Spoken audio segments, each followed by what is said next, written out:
गांव में एक रात का अंधेरा छाया हुआ था। सर्दियों की ठंडी हवा चल रही थी और हर घर में लोग सोने की तैयारी में थे। अचानक ही गांव में एक अजीब सी सरसराहट होने लगी। ये सरसराहट किसी जानवर की नहीं, बल्कि किसी इंसान की थी। गांव के लोग समझ नहीं पाए कि आखिर यह हलचल क्यों हो रही थी। थोड़ी ही देर में यह अफवाह फैल गई कि गांव में एक चोर घुस आया है। गांव, जहां लोग आमतौर पर अपनी जिंदगी को बड़े ही शांतिपूर्ण तरीके से जीते थे, एकाएक भय और आतंक से भर गया। हर कोई अपने अपने घर के दरवाजे और खिड़कियों को बंद करने लगा। ये चोर कौन था, कहाँ से आया था, ये किसी को नहीं पता था।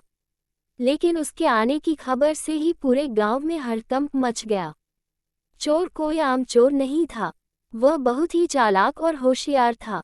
उसके पास गांव के हर कोने का नक्शा था, जिसे उसने शायद पहले ही से तैयार कर रखा था। वह जानता था कि गांव के कौन से घरों में कीमती सामान है और किन घरों में लोग धनवान हैं।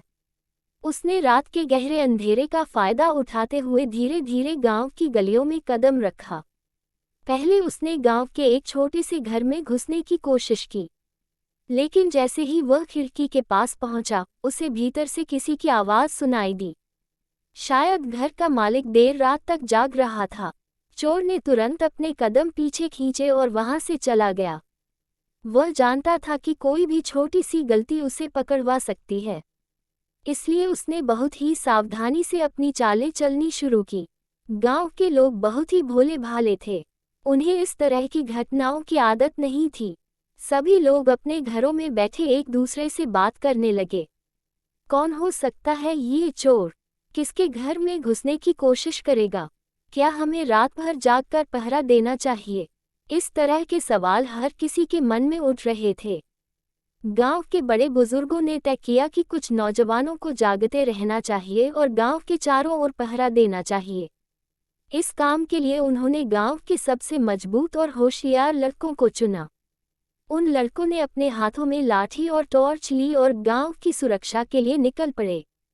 चोर अपनी चालों में बहुत ही होशियार था। उसे पहले ही अंदाजा हो गया था कि गांव वाले जाग चुके हैं और उस पर नजर रख रहे हैं। लेकिन वह भी पीछे हटने वाला नहीं था। उसने एक छोटे से घर में घुसने की योजना बनाई। घर के मालिक ने अपनी बहन की शादी के लिए कुछ सोने के गहने रखे थे। चोर ने घर की छत से नीचे उतरने का फैसला किया। जब चोर छत से नीचे उतरने लगा, तो उसके पांव से एक ईंट खिसक गई। अचानक हुई आवाज से घर का मालिक जाग गया। उसने तुरंत टॉर्च उठाए और उस तरफ रोशनी की। चोर ने बड़ी फुर्ती से अपने चेहरे को छुपाया और छत पर ही लेट गया। घर का मालिक बाहर आया, लेकिन अंधेरे के कारण वह कुछ देख नहीं पाया।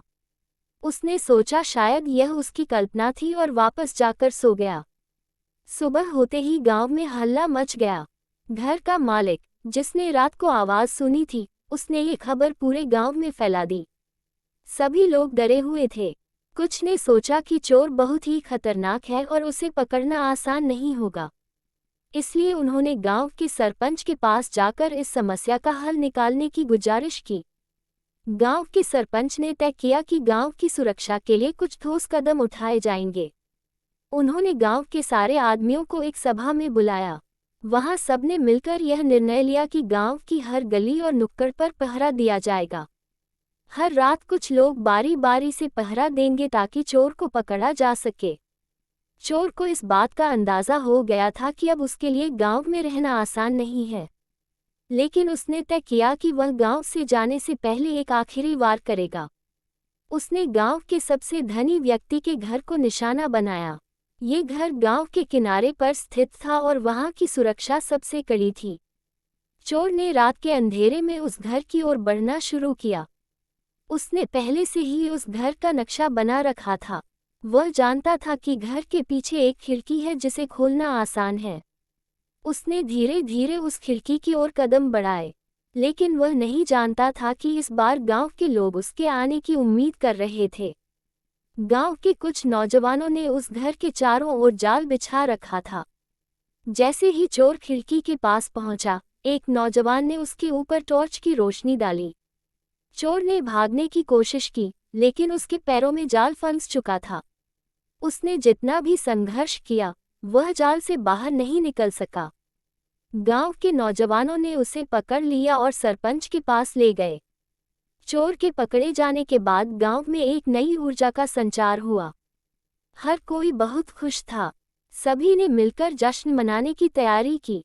गांव के बच्चों ने ढोलक बजाए और औरतों ने गीत गाए।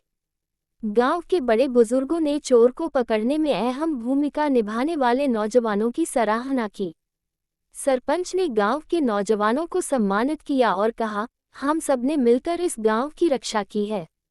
अगर हम सब एकजुट न होते तो यह चोर हमें नुकसान पहुंचा सकता था। गांव वालों ने तय किया कि चोर को गांव की पंचायत के सामने पेश किया जाएगा। चोर ने अपना अपराध कबूल कर लिया। उसने कहा कि वह मजबूरी में चोरी करने आया था, क्योंकि उसके पास खाने के लिए कुछ भी नहीं था। गांव वालों ने उसकी बात सुनी और सरपंच ने पंचायत में एक कड़ी सजा देने का फैसला किया। चोर को गांव के मंदिर में साफ सफाई करने का काम सौंपा गया। उसे गांव की सेवा करने का आदेश दिया गया ताकि वह अपने पापों का प्रायश्चित कर सके। गांव वालों ने उसे एक मौका दिया ताकि वह अपनी जिंदगी को सुधार सके।